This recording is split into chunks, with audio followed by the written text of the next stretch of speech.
I see a lot of coaches teaching pitchers to keep the back shin back. Sometimes they'll say pointed to second base.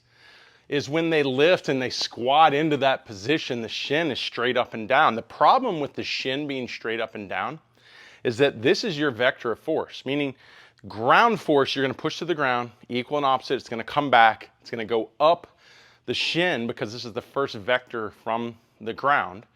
And if it's vertical, energy is gonna wanna go up. Well, you're not gonna drive energy up. You're not gonna jump up when you throw on the mound. So if you don't get this down in linear, we still wanna understand concepts of torsion, which is holding external rotation, so we don't collapse and go into rotation early. That aside, you're still holding torsion, but the shin has to come down. So when you go to push, now it's gonna push the hips around, and then you can delay the trunk, which will allow everything to accelerate up.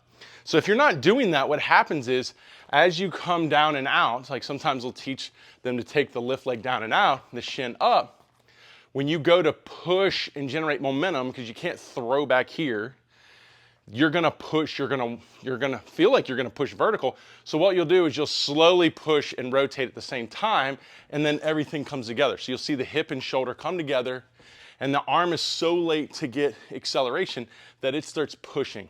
That's not a good way to coach it. We gotta coach it the linear position. That's why I use the stride accelerator. We have a youth version too for younger kids. You wanna sit out here where the shin is linear. Now it's down. This is where you wanna be. This is where you wanna drive, because this is gonna allow the hip to go first, then the trunk, then the arm, and you're gonna get that acceleration through the kinematic sequence. From here, we can do things like start up, right? Maybe come back a little bit, pick up, sit down. Once you get down, lift and drive and throw, and that's gonna be a better drill than the old squat and reach out drill.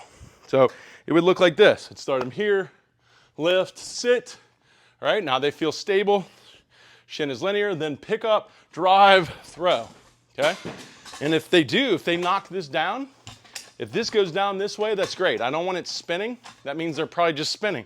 I actually want to see it come down because they're trading the momentum and drive. So I hope that helps. Be careful teaching those vertical shins, because what you're gonna kill is you're gonna kill hip to shoulder separation.